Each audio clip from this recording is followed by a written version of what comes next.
Gonna go for two here. He's going for two. If you don't make this, you lose. If you make it, you're in a position to win. Got him! One-handed catch as he goes up and gets it. That's just a heavy play. Gonna go for two here. Go for two here. Got him! One-handed catch as he goes up and gets it. Go for two here. Go for two here. If you don't make this, you lose. If you make it, you're in a position to win. Gonna go for two here. Go for two here. Got him! One-handed catch as he goes up and gets it. Go for two here. And we are live, episode 68, going for two. We got Kalen coming in here. Oh, 1 second. I got the volume going on my laptop there in the background. We got Ricky back in from out west. He's coming back home soon enough.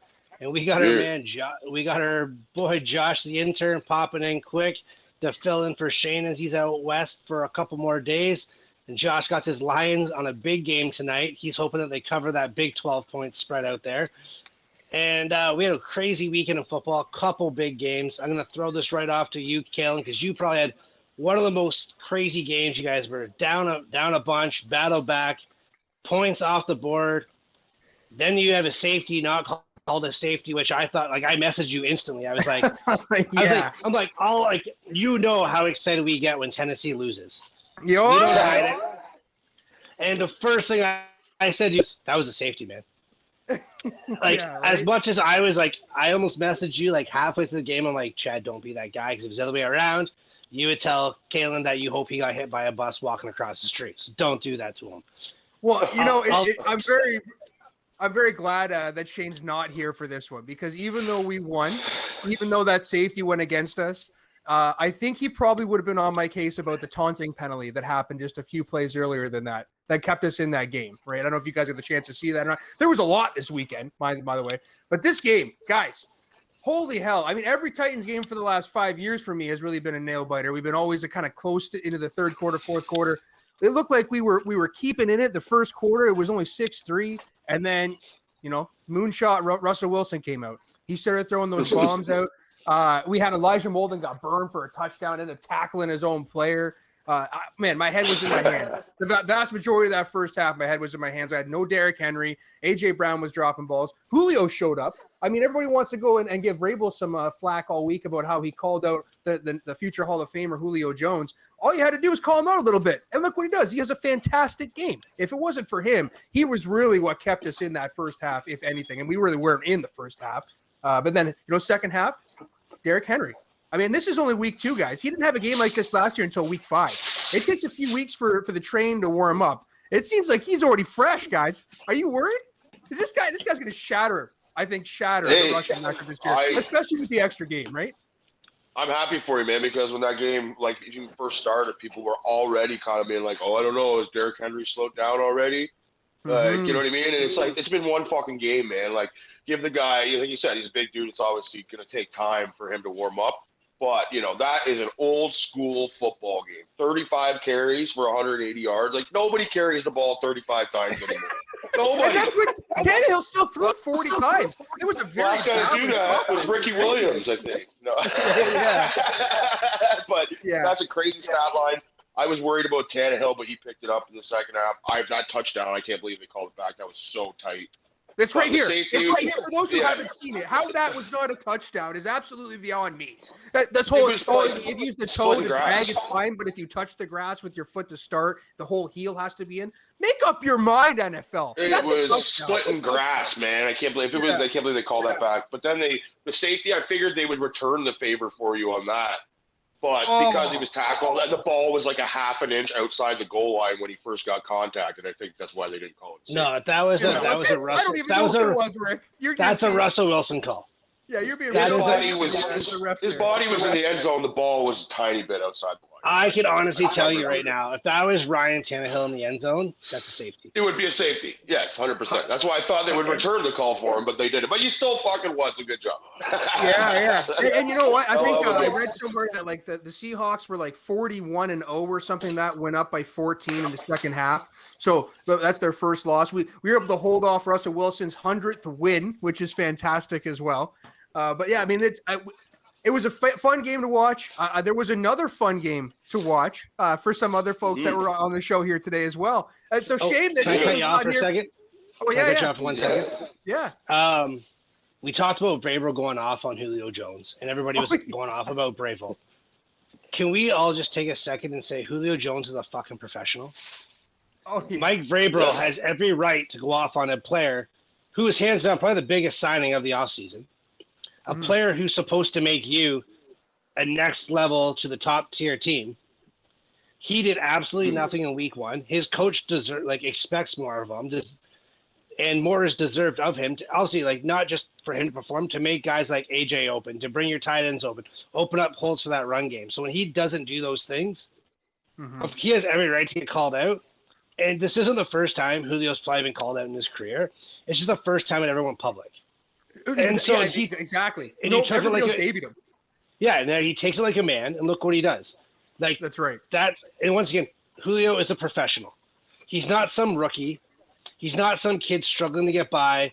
Who just left college, just moved out from home finally. This guy's 30 years old. He's been in the league for a long time, a top player in this league. Mike Vrabel had every right calling him out, and I'm just happy though. I was happy to say the way Julio bounced back to shut up critics and people talking on TV. Yeah, and for the people who aren't Titans fans, 4 days before that game or 5 days before that game, they ponied up and fronted a bunch of money to Julio too. So they committed and gave even more money to Julio. And then that first game, he goes and drops 3 passes and has that incredibly bad unsportsmanlike conduct penalty. So I think you're right. Vrabel had all the right to call him out, but that's just Vrabes. Vrabes has called out every player in the past. He's very known for doing that, but he's also known for calling out other teams. I sent the message to the chat earlier today. They asked him today about what was the noise like in Seattle, and his response back was in the beginning or the end. I love that. I love that in a coach, man. I love a coach that's willing to talk some smack, right? This is a coach that said he's going to cut his dick off to win a Super Bowl.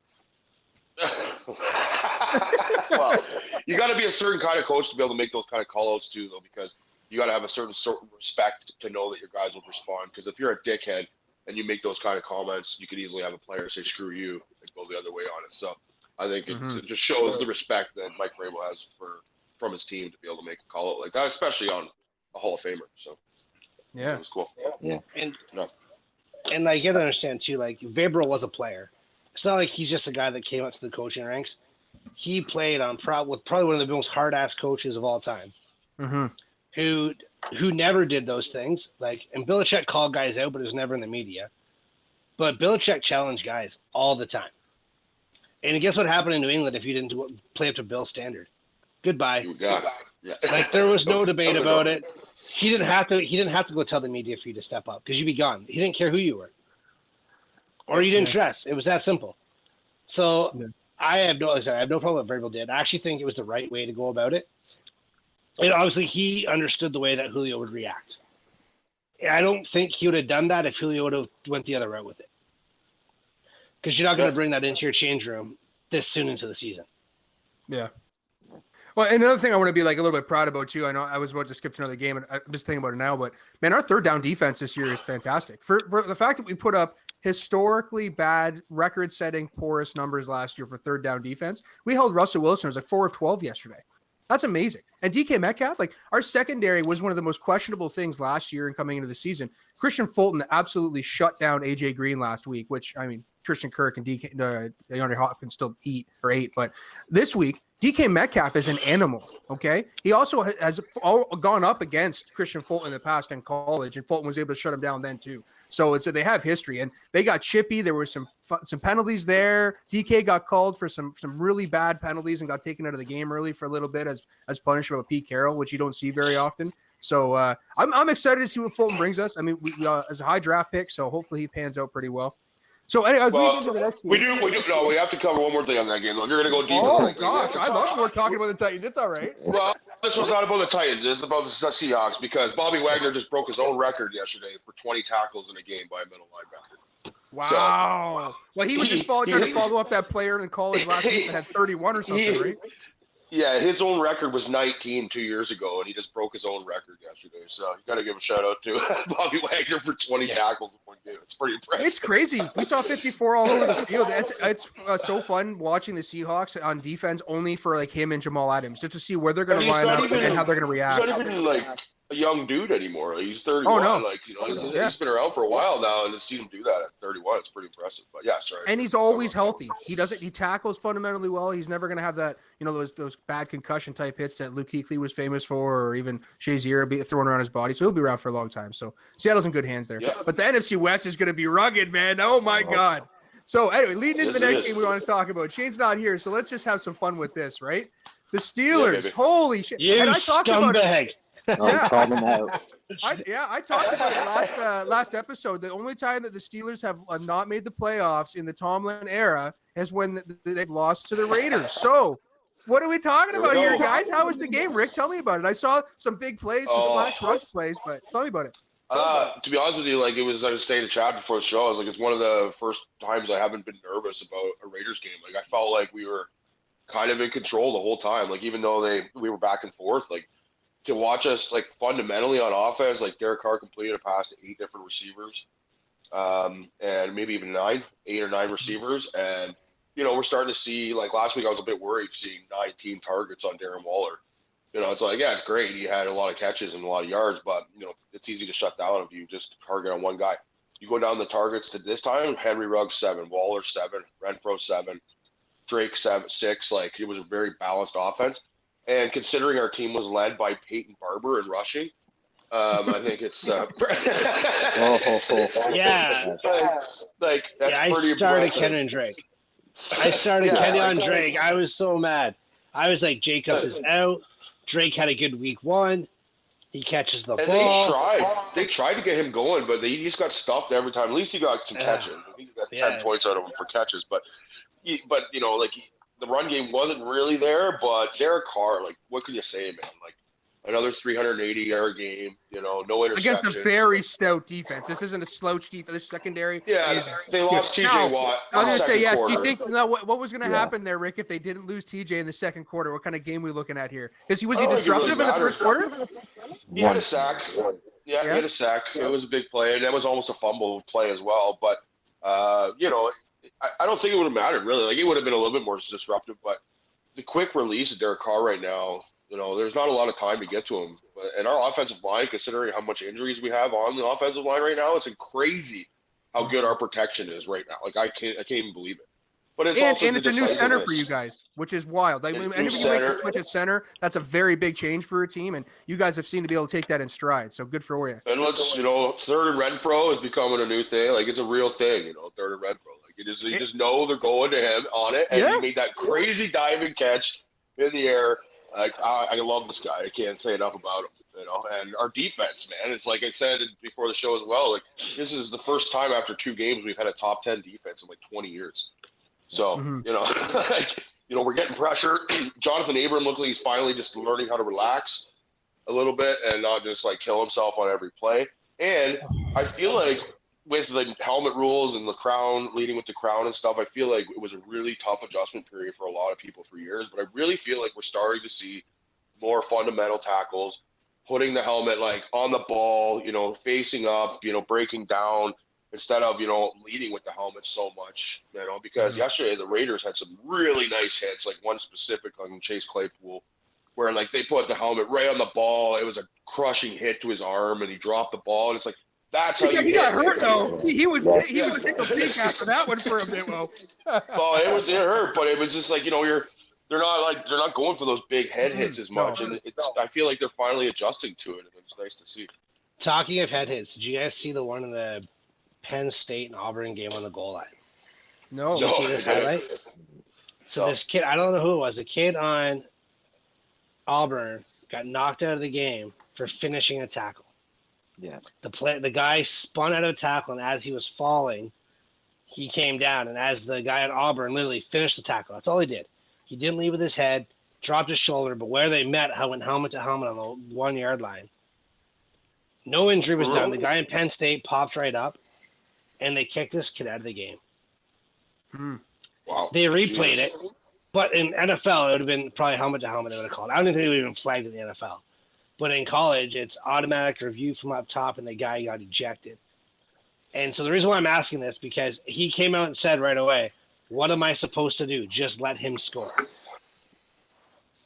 And so like, what do you do in that situation? Like, this is obviously none of our teams, it's not biased. How do you address this situation? Because it's going around like you want to go with the finishing the plays, clean hits. I thought this was a clean hit, and this poor kid got kicked out of the game. And I saw it this morning. That's what I found out about it. Yeah. I don't know if anybody else saw it, so that's why I was just kind of wondering. College has always had an issue with a little bit with targeting. I think there was another play in the Maryland, and it was a Maryland Syracuse that played this weekend or something like that, where the kid dove in the air to try and make a tackle and ended up taking him out at the helmet and then getting ejected too. The targeting rule for me has always been, it's really weird. You shouldn't have to review it to go back and look under a microscope like that in order to kick a kid out of a game that's so important to like him in his career. Like, I just don't believe in the targeting rule personally. So I believe in the hits to the helmet. Like, I believe in that. I think that's certainly dirty plays and they can certainly be prevented. And I believe there's intent in some of those hits. But when they go back, like I said, you look at anything under a microscope in frame by frame second in split second decisions. Like when you're looking at half of a millisecond and the play's done like that in real speed, I don't believe that shit should be reviewed like that. And I think it was in the second half. I think he's actually suspended for the first half of his next game. Yeah, that's usually how it part of, which is like the worst part about it. Like the kid just makes a football play, nowhere near targeting, and now he has to be suspended for it. And that's it's just shitty. It is because that's what they like going back to what I was talking about. They changed these rules so much, and I feel like in college they're going to be almost extra strict with it, just so that when these guys do get to the NFL, that they're not getting in a habit of doing those types of plays. But sometimes you can't avoid it. You're just trying to make a play. Sometimes that's going to happen, no matter what. It's a high-speed game, and no matter what, you can say you be clean all you want, but those accidental plays are going to happen sometimes. And whether a guy really meant to, or it's like splitting hairs sometimes, unfortunately. But that's it's a collision. Like it's a collision sport. It's not a contact sport. Yeah, like these guys are like small vehicles running into each other. Unfortunately, sometimes you can't brake in time. Like sometimes a guy cuts you off and you can't hit your brakes in time, and it's going to happen. And so for a situation like that, I didn't know if you guys saw it. I wanted to see what you guys thought about it.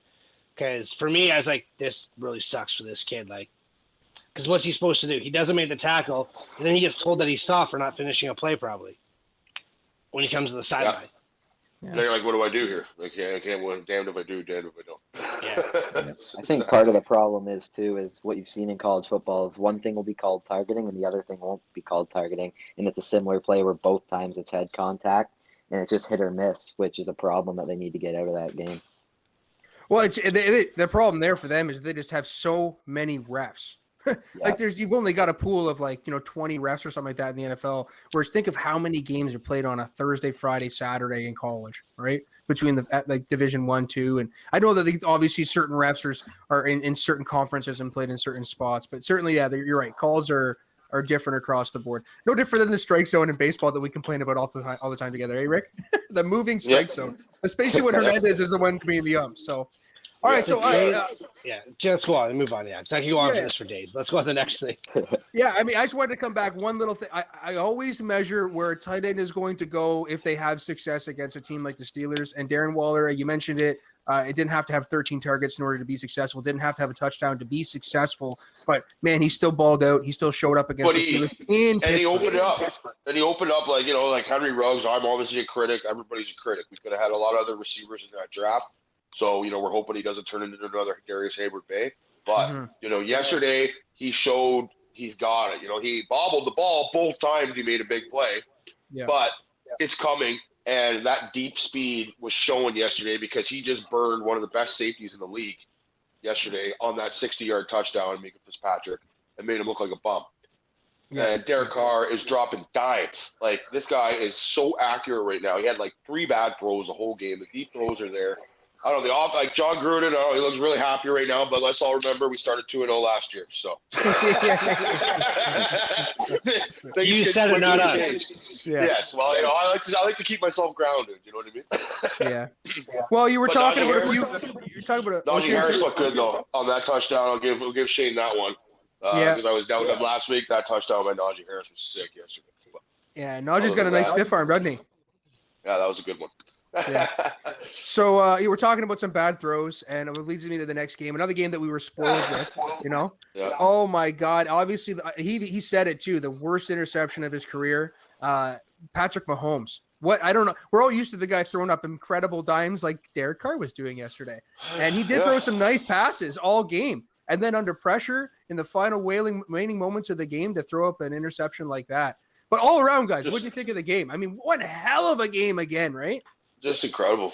Yeah, it's the second week in a row the Chiefs just screwed me on a parlay on the last game, and it's like they look good, but there's just almost something missing from them this year a little bit. Like like the way last week, the way Baltimore looked against the Raiders, I thought they were going to be in deep shit this week, and Lamar Jackson, and we can say what we want about him, he did have a couple bad throws, but the guy makes plays, man. Like there was rushing is I couldn't believe I saw yesterday he became the first quarterback in NFL history to have 4 games of 200 yards passing and 100 yards rushing. Oh, wow. I can't believe that Michael Vick didn't do that. I guess when he did rush, that was when he couldn't pass, which was often. Well, I guess so. But yeah, only first quarterback in history to do that. So, he kind of – and Marquise Brown, I know, shout out to him for you, Kalen. Hey, Josh, if you're listening, buddy. He's really been balling out. He sat on the bench this week for me, unfortunately, but he'll be seeing the field more often going forward. But this Tyson Williams guy is impressive, man. Like, yes. He's like a 4th, 5th first string running back coming off the practice squad, and he looks like a really good professional running back. Speed, the change of pace he brings, and when he he does a little of these Le'Veon Bell stops behind the line, these hop and jumps, right? Yeah, it's really cool to see. And he's involved in the passing game. They trust him out there in pass protection. They're only spelling him because, hey, listen, it's a long season, and you don't know what that's all about yet. And that's why they're spelling him with Latavius and Freeman. And Freeman even showed up well. Yeah, big run. And, hey, like, every time I see him, Williams, number 34, run into the hole, I can't help but love him. Yeah, and week one they had Villanueva at right tackle, and unfortunately due to injury, he got moved back to left tackle. My God, did he look much more natural over there? That guy looked like a bag of bricks over on the right side. He was so slow, getting spun out all the time. Now he had some bad plays. I'm not going to say he had a perfect game, but he certainly looked better at the left tackle than he did as a right tackle. So it's nice to see him back in his natural position, and the run game is going to get them where they need to go. Marquise Brown showing up, and their defense is doing just enough to keep them in the game. And that's what I think is really the problem with the Chiefs. You talked about there's something missing there. We're always used to them putting up 35 points or more a game. That's normal, but their defense is usually good for a stop or two. That's really, really good. And they had some. Like, don't get me wrong, they had some. Tyrann Mathieu showed up, right? But they just needed that little bit extra there at the end, I think. And unfortunately, had to come down to Patrick Mahomes, and he blew it. Unfortunately, it's not going to happen often like that.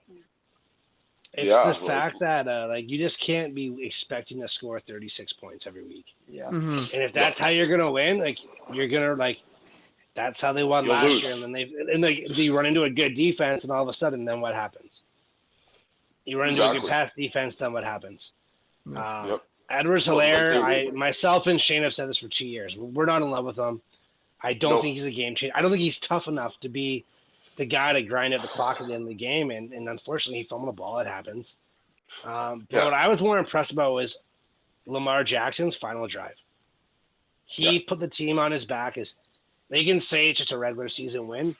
That game was much more for the Ravens than a regular season win. That was about pride, and that was about getting that monkey off their back of being just the other team in the AFC. And the way Lamar took it over in the fourth quarter and at the end of the game, whether he did with his legs, whether he made passes, he did what he had to do to win for his team, and his team stood behind him. I think that was the one part that I noticed more than anything, because he gets a tough rap. And we always say he's not a quarterback, he's a run-first guy. At the end of the day, it doesn't matter if he runs first or pass first. He's still the leader of that team. Mm-hmm. So for him to go out there and beat a top 2, top 3 team in this league, the amount of confidence, if he already didn't have it with the guys in the locker room, now it's there. There's no more debating it now. And that 4th and 1 call, when John Harbaugh's like, what do you want to do? That shows the coach believes in him. Yep. And did you see the speech after the game? No, I didn't see that, no. Oh, man, the speech after the game, and he talks about that. It wasn't just Lamar. He's like, I turned around and I had 45 guys saying, go for it. go for it. And he's like, you know what? We're going for it. So, like, the whole team's telling him to go, and he's like, we're a team. This is what we do. We go for it. And he freaked out in the locker room, and he's like, game ball for everybody. Seems like a really awesome guy. And that's the thing too. If you go for it there and you don't get it, the Chiefs probably win that game more times than not. But they had the confidence to go for it, and I think that will help them moving forward. And flip the side. If you don't go for it, you probably lose anyways. Yeah. So you give Patrick Mahomes one more chance there, I guarantee you he makes something happen. And so it was a ballsy call, but I love it. This day and age, you got a quarterback like that, go for it. Like, you can't tell me you're not going to get that 9 times out of 10. Yeah. So, I love the call. They rushed for 250 yards yesterday against the Chiefs. Like, that's fucking brutal. Like, and I love it because, I love seeing the Chiefs lose any day because that means the Raiders are in first place, baby. The Just Chiefs win. Just win, baby. But the Chiefs aren't built for ugly football. No. And not at all. And that's what they're going to see down the stretch. When they lost to New England a couple years ago, New England made an ugly fucking game. Yeah. Andy Reid is an offensive genius. I love Andy Reid. I think he's a great coach, but his team is built so much on finesse. When he was in Philly, it was the same way. They got in dogfights. They couldn't win. His offense isn't built for dogfights. And that team in Kansas City isn't built for dogfights. And then when you get into one, whether it's 36-35 or 11-10 or however it is, it doesn't matter what the score is. If you're in a close, tight game and you got to kill clock and win games, you have to put some dogs out there who are going to fight. Even last year when they played Cleveland, it was 3rd and 1 or 3rd and 2 or whatever. It was 3rd and 1 or 4th and whatever. They threw the ball with a backup quarterback in because they don't trust their run game. They don't trust their offensive line. Like, you're not built for football. Chad Henne is a beauty, man. Chad Henne. Everybody's like, Andy Reid's a genius. No one else would make that call. And I was like, it's because he can't run the fucking football. Yeah. You don't have dogs up front who are going to bully people up and beat them up. You don't have a running back who's going to put his helmet into his guard's back and just push forward. But nobody expected Chad Henne to throw that ball, though. I don't think no matter who was the running back, I don't think anybody expected Chad Henne to throw that. That was a crazy call. But yeah, no, everybody. But you know what's funny? Everybody was so hyped on this Edwards-Helaire last year. He was a first-round draft pick in fantasy. I was like, what the hell's going on here? Why? I know. Congratulations. I'm on your team there. But it's like everybody's like, how the hell does this guy get projected as a top 10 pick in fantasy? Like, just because Damian Williams, everyone's like, oh, Damian Williams was a bum. Anybody could be a good running back there. Well, obviously not. He did a lot of like similar things to what Andy Reid's running backs of old would have done at LSU. So most people thought he would have been able to bring that, but he hasn't, and he hasn't been asked to either. They haven't. They really do bring in somebody else. I don't know. Maybe he has been asked and he can't do that, so they do bring in somebody else. But are we concerned at all about Tyreek Hill though? Like 15 yards yesterday, like that's kind of freaky. I agree, but I mean, I think Tyreek at the same time he did show me last year he's more than just a burner. He definitely has some routes under his belt. Oh, I know that. But I mean, he didn't get open, but Miko did. Miko got open, right? And so did Damian or Darren. Is it Damian Robinson or whatever his name is? Yeah. Demarcus Robinson. Demarcus Robinson, yeah. Yeah. But So still, they had like, eight. Kelsey with 100 and some odd yards. I mean, there's only so many yardage to go around. If they're going to double and triple, I'm still concerned about the receivers though, because like Macaulay Hardman's catching 5 passes for 50 yards. When Tyreek Hill catches 5 passes, it's usually for 100 and something. Yeah. So that's just a little bit concerning for me. But hey, like I said, I love it. Yeah. So concerning. I mean, we've got another game that was an absolute barn burner yesterday, right down to the very end too. And it was the Vikings and the Cardinals game, right? So now the Vikings fall to 0-2. They really had the game. I mean, it was in their hands, right? And they just kind of gave it up there at the end. And then the failed kicker kick. gave it up. Well, the failed kick, but I mean, they were up. They were up. Was it the end of the third, going into the fourth? There, I believe they were up. So they had the chance to win that game early on, and they were playing much better than the first weekend against a very strong Cardinals team too. They were tied. It was tied at halftime. Like it was. They never really were up a lot, to be honest. I was going to bring it up for Mitch. Shout out. I think he's listening today, so I was going to bring it up for him. Another heartbreaking loss. This has got to be, the best team to have no wins through 5 weeks every year. I don't know what's going on here. Like Kirk Cousins gets such a bad rap. He had an amazing game yesterday. and they still lose. How many times have we seen Minnesota lose because of a kick at the end of the game? Like, it's happened a lot over the years. I actually asked Josh to look this up. I think because they talked about Tennessee yesterday having their how many 14th kickers? kicker. How many kickers? Yeah, 14. That's right. 14. And I was like, Minnesota's got to be there. No, Minnesota just actually doesn't cut them. That's the difference. Yeah. They just stick with their losing kicker. Well, So I they was did like, cut man, the like, kicker they have- ours now. And ever since he's come to us, he's been amazing. But for Carlson, for Minnesota, he was terrible. Same thing down here, Chad. Ever since we cut Suck Up, he was amazing for us before, and then he got hurt, and he's been amazing for you. Yeah, we'll take it. It's got to be heartbreaking for them. But look at the Bears. They cut Robbie Gould, one of the best kickers of all time, and now he's lighting it up in San Francisco. There's just no, kickers just get no love as it is. But, man, for a team that plays in a dome, how can you never find a kicker? Exactly. That's what kills me. Like, you remember in the playoffs a few years ago, they had Seattle dead to rights, and Blair Walsh missed like a 29-yard field goal? Yeah. Like, that was like a heartbreak, man. I was just like, and I feel like I've seen the story for them so many times. Like, everybody plays good. Like, the defense could have been better, but hey, they're playing a very dynamic offense. And, you know, like, that's just heartbreaking. Like, you got to make that. Like, yeah, no, absolutely. Yeah. Like, the poor Vikings fans. Like, that's got to, like, we make fun of the Lions because of Josh is on here now. And we make fun of the Browns always. And pretty much any team that plays against Pittsburgh, Shane makes fun of. But, like, how lonely does it have to be a Vikings fan? Because, you're never actually bad. I think that's the part that, that's so heartbreaking. Yeah. Yeah. So like, when the Bucs were horrible, like, we were horrible. Like, I knew they sucked. Yeah. The Lions, sorry, Josh, they suck. They've sucked forever. Your whole life, they're horrible. The Raiders suck. Yeah, Ricky, the Raiders suck. Like, how, could you imagine going through your adult life, always winning, going 7-9? No, exactly. And even when they that's were like, good, that's like going to put the hand up the shirt, and then she slaps your hand away saying no. And, like, your whole life.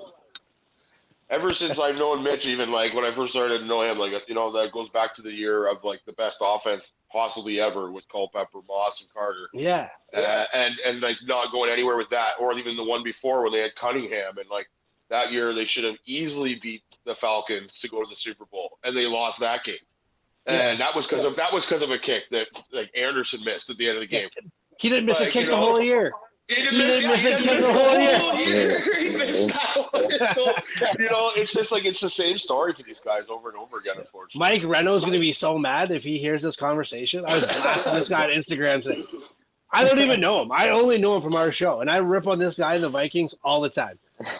But, like, how do you go through your adult life just going 7-9 every single year? That's like, especially when you finish, you usually finish 6-1 too at the end of the year. That's usually how it goes. But at least for once, Vikings fans could not blame a loss on Kirk Cousins. That's the saving And grace. you know what? Even all the time that they've lost, I mean, at least they've had a fun offense to watch throughout the years. And right now, watching Justin Jefferson grow as a wide receiver, I've been hype on him since last year and coming into the season. I love the kid. I love watching him play. It sucks that I was playing against him in fantasy this weekend because I was cheering on every touchdown that he got. But then, you know, go on the other side. There was another young one with this week, though. That KJ Osborne guy. And this week, too, came out of nowhere. With the bomb. Yeah, with the week out bomb. Yeah. But then the other side, with Kyler Murray, we talk about, Ricky, you mentioned Derek Carr and MVP talk and stuff. And I mean, NFC, we could talk for a long time already in week 2 about who we think could be MVP talk. But we love Kyler Murray. Yeah. We've always talked high about that guy. He puts up yards. He throws perfect floaters when he needs to. That float to AJ Green was just beautiful. Like just over top of the DB there. Oh, I knew you were waiting to bring that up. You were waiting for that AJ Green comment. AJ getting open. But, you know, there's another receiver there too, though. And Shane mentioned him coming into the season to get excited about him, and that was that Rolando Moore kid or Rolando Moore. Oh yeah, and, wow, what a burner he is! What a change of pace, and they've really incorporated him into the offense and a different type of player. He's a scat back type player. Anywhere he's on the field, it's just look out because if he gets the ball in his hands, he's lightning quick. He's gone, right? Yeah, he was awesome to watch. Yeah, and the defense showed up again. So great show again for sure. Now we got to talk about some of the shitty things that happened over the weekend, right? We had a couple injuries. A lot of quarterbacks Yeah. went down. Yeah, a lot of quarterbacks went down, and Tua going down. What was it? Third play into the first quarter, going down, getting injured. He got jacked up. I mean, if that segment was still a thing, that was what happened there, right? And I think an MRI has got bruised rib cartilage damage or something like that, or bruised rib cartilage or whatever it is. But he's probably not going to be playing this week. That's for damn sure, right? Well, where is Fitzpatrick? He's out too. I looked it up though. They got Jacoby Brissett, so at least they have a guy that's played in the NFL game before. He was terrible yesterday. Yeah, and he averaged like 4 yards a pass, I think. Yeah, he was not looking. That's not first team. That's not first team reps, though, right? So let's hopefully. No, I know. 4 yards a pass he completed yesterday, though. Yeah. Well, the Dolphins are. They're supposed to be a favorite to win the AFC East and compete anyways. And now, hopefully for their sake, they can get this ball going because they're going to lose a lot of guys if they don't win. And a guy like Brian Flores does not deserve to lose his job. But if you lose your starting quarterback, then what happens, right? Mm-hmm. So I don't think you will. But I mean, Jacoby was a very serviceable quarterback when he played for Indy. His 2 years or his year that he played there, and then years as a backup there, he was a very serviceable player. He was actually more than 2 years, but 2 years a real player. And he did. He looked like trash yesterday, but Josh Allen, I mean, was he 50% throwing yesterday? It was like old Josh Allen all over again, right? Yeah. I mean, I know they yeah, but it's funny because coming into that game, I talked to some random guy on the street because he had a Buffalo Bills hat. I was talking about this weekend, and he was talking about they have no rushing game. The rushing game has to go through Josh Allen. I guess not. Just shit, eh? I've been wanting Devin Singletary to do good for a couple of years. Like everyone was always on the Zach Moss train, and I know Zach Moss is more a bruising guy. It's going to get between the tackles, but I think when it comes to game breaking ability, Devin Singletary definitely got more talent than him. And he finally broke one off yesterday, and got that respect maybe a little bit. But you have to do more than that, more than one game. And Justin Fields went down. Andy Dalton went down. So I think the guys in Chicago got their wish. He's still the starter if he's healthy. Well, no, but that's the thing. Did you see that? If he's healthy, who's claiming if he's healthy? No, but did you see that? So he was asked today, Nagy was asked, if healthy, is Dalton still your starter? And he said, I'm not going to talk about that because it reveals scheme. And the reporter said, that's not scheme. And Nagy said, yes, it is. And that's where they ended it. So you don't know yet. They haven't even ruled up for Thursday Night Football yet. I'm really wondering if Dalton wasn't Nagy's choice. Well, and he was told from a front office point of view that this is who you're starting, and now he got his wish. Because he's always played with mobile quarterbacks. Yeah. Most of his offense has been with mobile quarterbacks. Andy Dalton ain't running nowhere. Well, I mean, listen, they got the win. It's not as if Justin Fields was the reason they got the win, though. He didn't exactly have a spectacular game at all, right? So, and that's on a very highly touted Bengals team either. So I'm a little bit worried about Justin Fields coming. Who do they even got next week? Who is it? Who are they playing? No idea. I'll find that out while we're chatting about it. But that'd be a little nerve-wracking if I'm the Bears worried about what happens next week because again, they're not a very good team that they're playing against the Browns. Jesus. No, exactly. I mean, and Clowney has been shit for them. So, and they still have a really strong defense. So I think that I'd almost play Andy Dalton next week, no matter what. I don't think Fields is going to have a good game in that game. At least Dalton knows what the team's like. He's played the Browns many times, right? So, can we just talk about how bad of snake bent luck Tyrod Taylor has? Yeah, I know. Man. So bad for the guy. Plays so well. This guy cannot catch a break. He's playing great. Hamstring's gone. He's out multiple weeks. They've already came out to Deshaun will not be active, so that's always a good thing. They're rolling with Davis Mills, who our intern did say was going to be Rookie of the Year. So, Josh, you got your chance. Your guy's now starting. So tell us why the Texans can win a game with Davis Mills. You're on the clock. So I was watching the draft, and I was watching some of the film of this guy, and he looked very good. Also, another notable quarterback that came out of Stanford was Andrew Luck. So I'm comparing him to Andrew Luck. I think he could be that type of quarterback, the way he throws the ball and all that sort of thing. It's a crazy statement, but I mean, he's a guy that was injured and that sort of thing that might be able to play and get his chance in the NFL. You know what? Honestly, Josh, you're right. It's a really wild and bold statement to compare anybody to Andrew Luck. The guy was a generational talent, but you're not wrong about talking about players that come out of there. It's a very well-built team, a well-built offense and structure and organization they got there. It's pro from the head down. And there's a reason why that head coach is around the draft every single time, because they like his insight. They like what he talks about. He knows his shit, right? So I like what you're talking about. I don't like the fact that you're talking about with the Texans. They can keep dumpster burning fire over there. I'm down with that. But yeah, I mean, just keep burning down the river, guys. So. Hey, I didn't really see the game too much, but from the stats that I see, like, as the guy's never played, he came in through for 100 yards and a touchdown and an interception. So at least, we see some quarterbacks come out in their first time, especially during an injury, and play a lot worse, I guess. So especially and then against it's just this, defense, Rick. Like, remember, like, ask yourself, who was he throwing to? Like, can you name receivers there? I sure so. They can't. Brandon Cooks is about it. Like Kevin Cooney, who I thought was going to be their number 2, who's got cut before the season started. So. Kalen, look at it. The receiving list, Brandon Cooks, 9 receptions. Only one other person had more than 1 reception in that game. So he didn't throw to anybody else. And it was David Johnson out of the backfield. Step down. So, well, Brandon likes him. Hey, I'll be watching next week, Josh. We'll see what he's got, baby. I mean, he was injured when he was at Stanford, and apparently he had a lot of talent, and that his injury made him fall in the draft, so that's why I think he has a good shot, too, if he can stay healthy. Okay, I want the floor here real quick just to talk about, if we're going to talk about injuries and someone that I don't feel sorry for at all because I think he's a piece of crap, but can we just talk about how entertaining it is to watch Carson Wentz play quarterback? He is the biggest piece of crap I have ever seen. That shovel pass interception yesterday was one of the most hilarious things I've ever seen in football, okay? Like, he threw it to nobody. He gets intercepted by a lineman that didn't even know the ball was coming. He's, like, falling to the ground, and Carson Wentz just throws it into his gut. Then he gets hurt on a play where he's, like, getting sacked. He's like, I don't want the ball. He just fucking throws it over his head and hopes nobody's there and ends up getting hurt in it. Like, and none of watching him these play is both hilarious. ankles on the same play. Somehow sprained 2 ankles. Because he doesn't realize he's not a rushing quarterback for some reason, and he doesn't know how to just go down. And then he just chucks the ball up in the air. It reminds me of Madden when we were younger and they switched the lateral button. And you'd be running by accident and just toss the ball to the side by accident. Didn't even mean to. You were trying to do a stiff arm or something. That's what it reminds me of watching him. And it's like, my goodness, like, they almost pulled it off somehow. I don't know how, but Carson Wentz made sure they didn't pull it off. And I just wanted to say, well, Jacob on, Eason man. made sure they didn't pull it off. And I'm okay. It sounds coverage. Yeah, it sounds like Wentz isn't playing this week for the. Well, I don't think he will. And if that's the did case, you see what he was wearing? Did you see what he was wearing at his press conference? He looked like Beetlejuice. I did not see that.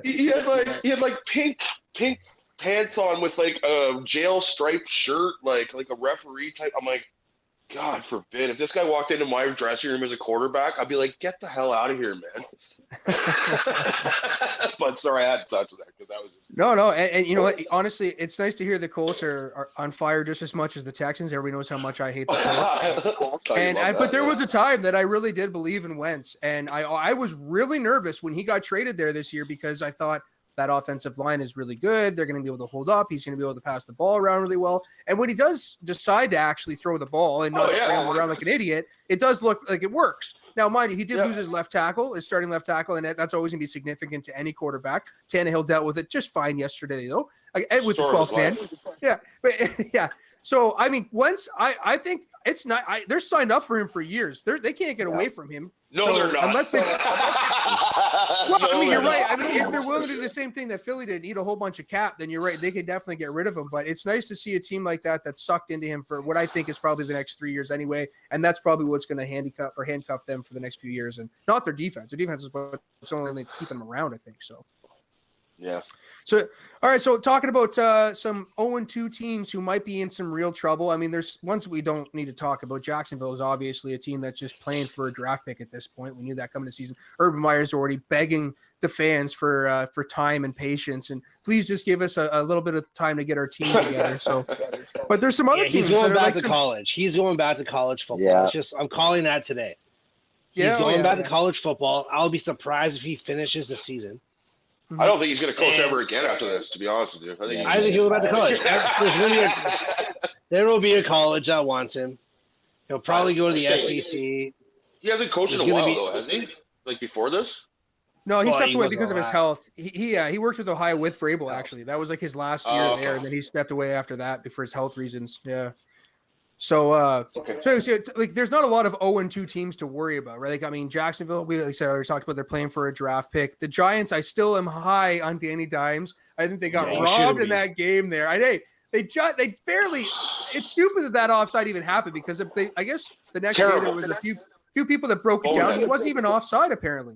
There's a lot of Yeah, breakdowns showing he wasn't. I'll send you the link after, Rick, and we'll put it up on our socials. You're a 350-pound defensive tackle. You're not blocking the field goal. So why the hell are you even going offside I anyway? agree. That was the number one thing that I said the next day to one of the guys that I work with was that you're a big defensive tackle. And yes, it does happen on some highlight reels that a guy gets the squeeze and gets up there, but it's very If rare. you're And when William it Perry, happens, maybe. when it happens, usually the guy is 6'6" or taller. He's a big guy. And I mean, Dexter Lawrence isn't exactly the All right. tallest fellow on the team. So, Yes. if the Yes. Giants are the worst team in football, because there's a good chance they could be, because we already know Jacksonville is probably the worst team. So the Giants are the second worst team in football.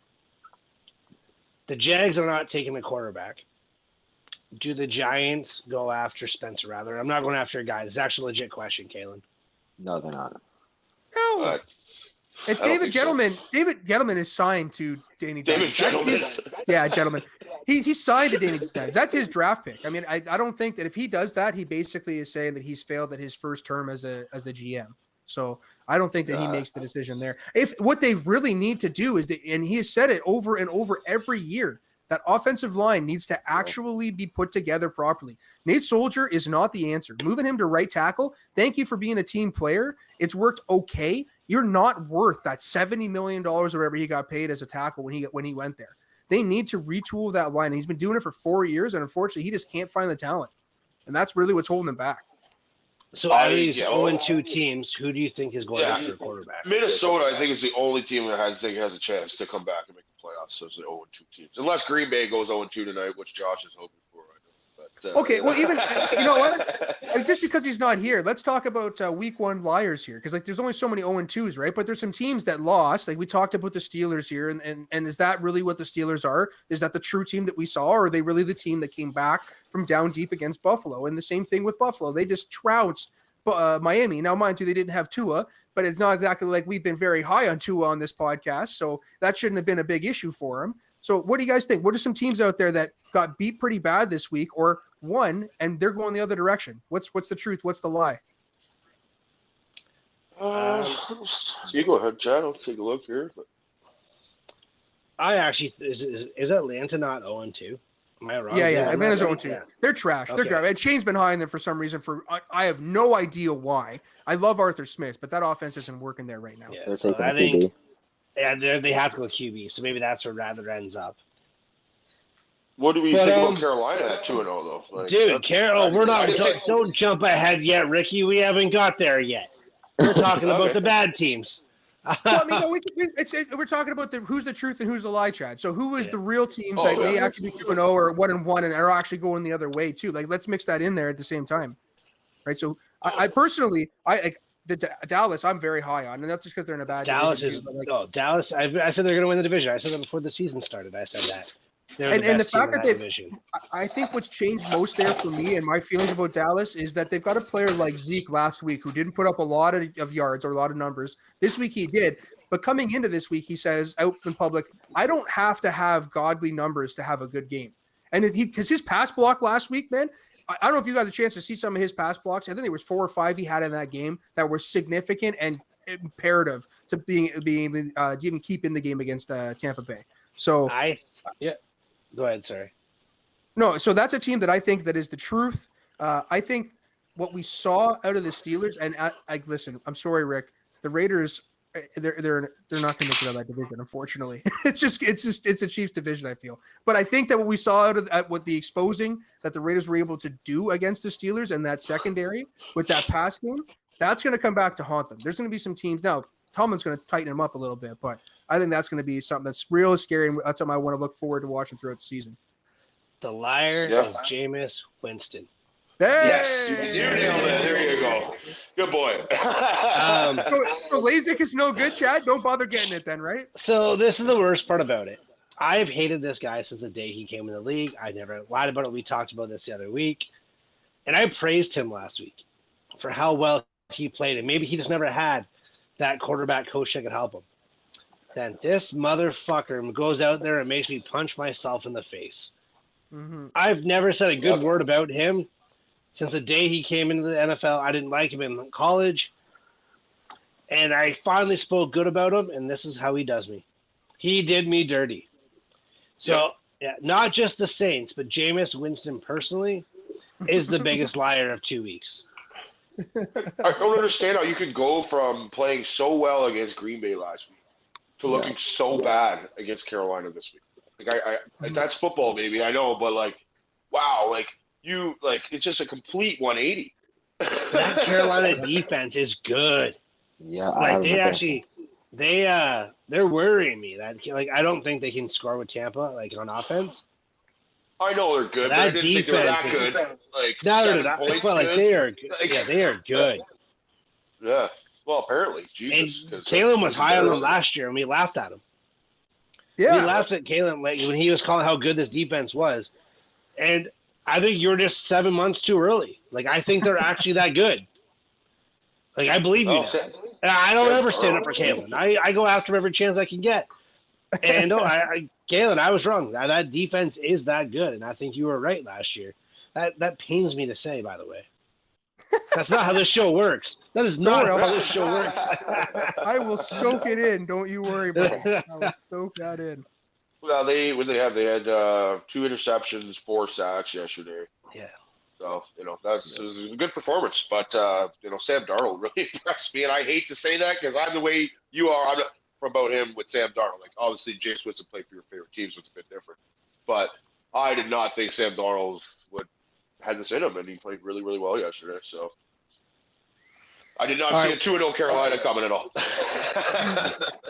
I got one more, I think, liar, and we'll throw it to you, Josh. You hold your thought there. One more liar that I got. I don't think that Zach Wilson is going to be that bad, guys. I think that's Bill Belichick just getting his way with a rookie quarterback, right? What was it, four interceptions on 4 attempts or something like that, or 4 on 7? He had 4 interceptions and 3 completions at one point. Oh my gosh! He was a 20. He finished with a 22 quarterback rating. If he would have taken every sack and just spiked the ball every single play, his rating would have been 39.4. Well, listen, I'm going to give that to him. The guy threw 4 picks and still had a 22 quarterback rating instead of a 0. I'm all right with that. The guy showed something then.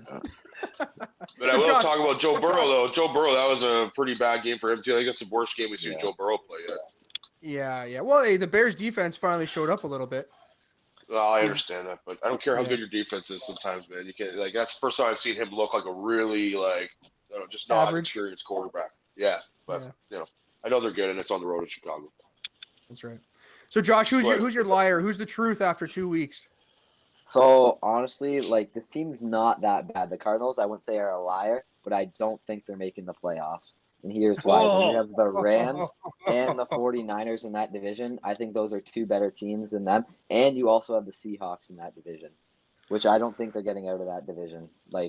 Their defense is all right, but they're going to be built with banged-up guys. J.J. Watt's not lasting the whole season. I'd be surprised if Chandler Jones does. And then their offense, I'm just not big on their running backs and even receivers. They have some good receivers, but A.J. Green isn't going to lead them to the playoffs. And you stop Arizona. Talk right now. I see what you're doing. DeAndre Hopkins. I take Arizona. Arizona over Seattle any day, bud.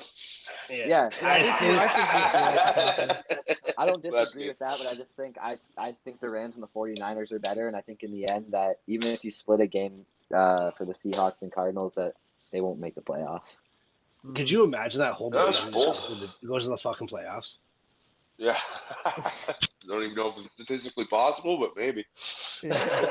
No, it's not. It's only two can go, but yeah, fuck. So that's your liar then? So do you have a truth then, Josh? Yeah, I think the Rams are definitely going to be the truth for me. I think they beat a decent Colts team. I think the Colts don't have a bad defense. The Colts didn't look bad on defense yesterday. Obviously, their offense just finding their groove. But I mean, with Carson Wentz out, they do have some other good players there. But I think the Rams definitely, they're firing all the cylinders on offense. And then you got Aaron Donald and Jalen Ramsey, probably two of the best players at their position on that defense, and they can lead that defense all the way. And they're just dealing with what the Ravens are dealing with right now, going through a stable of running backs. I think I just read that Darrell Henderson is going to be gone for a game or two, potentially with an injury as well. So Sony Michel, who I don't know, somebody picked him up in our fantasy league, Rick. I think they're going to be getting some real carries out of that guy now. Shane called that one early in this season. And I mean, yeah, they're a running back heavy team. So, all right. So we're 3 minutes out here. I want to touch on one thing for you, Kalen. Mac Jones, I don't know if anybody's seen, but that Damian Harris run where he ran down to the goal line and got stuffed. Mac Jones comes in like a Mack truck and pushes him over the goal line. I don't think I've ever seen a quarterback run down the field on a 40-yard run and push the pile into the end zone. It was absolutely amazing. So I wanted to. And he's not talking about that bag of milk. He did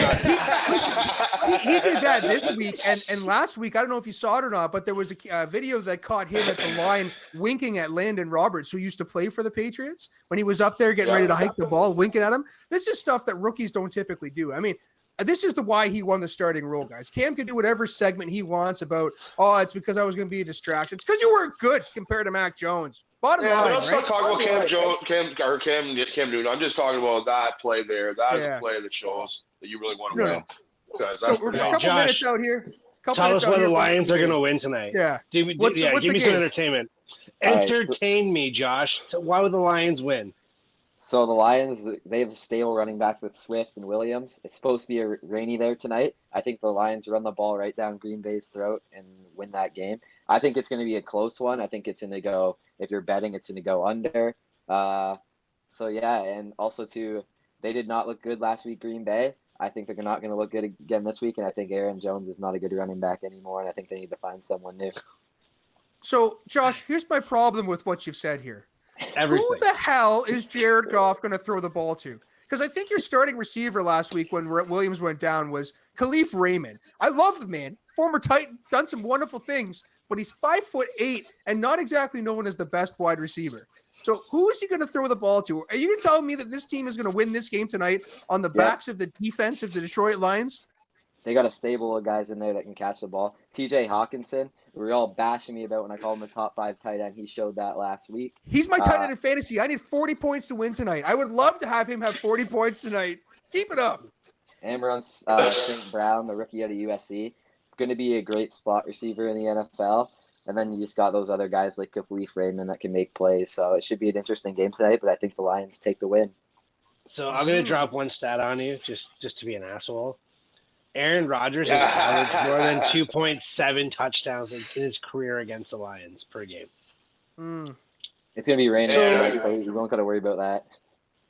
I don't know. For the record, I'm checking the weather. I do not see rain, so I heard rain on the NFL news thing. Oh, okay. It's coming later. You might get it later in the game. It's not going to start off, though, but we'll see. Was it Kay Adams that said that?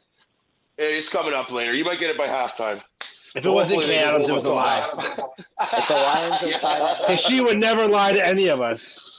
The weather's great right now, but it's going to get shitty, so hopefully you can hold them off till half. Yeah.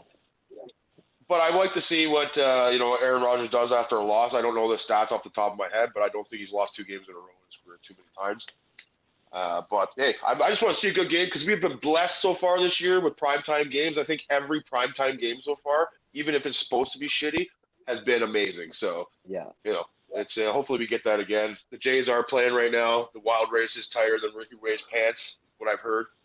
So that's the new. That's the new line man, right the now. Yankees are starting to sink, Ricky, aren't they? So we're going to see you in the wild card, Kellen. I think so. We're on a collision course for it. Well, guys, I mean I don't know if we have anything else to say. Chad, you got anything else? No, we got to sign off because it would be kickoff, and we already know what happens when that happens. So that's right. Say And I mean, the intern's already had enough talking tonight, so we'll let him have the rest of the evening off. Lions. So. Go Lions. Yeah. Don't forget to follow all of our socials, Instagram, Twitter, Facebook, the Twitch. Make sure you're commenting and liking so we know what you guys want to talk about. Love to have a conversation with the people who are watching us, guys. So you got 2 minutes to get your cool bets in. So get the cool bet. Get your bets in. Let's go. That's right. Using the Goin for 2 code. Get match you up some money. So, guys, good luck tonight. Everybody have a great night, and we'll see you in a few days.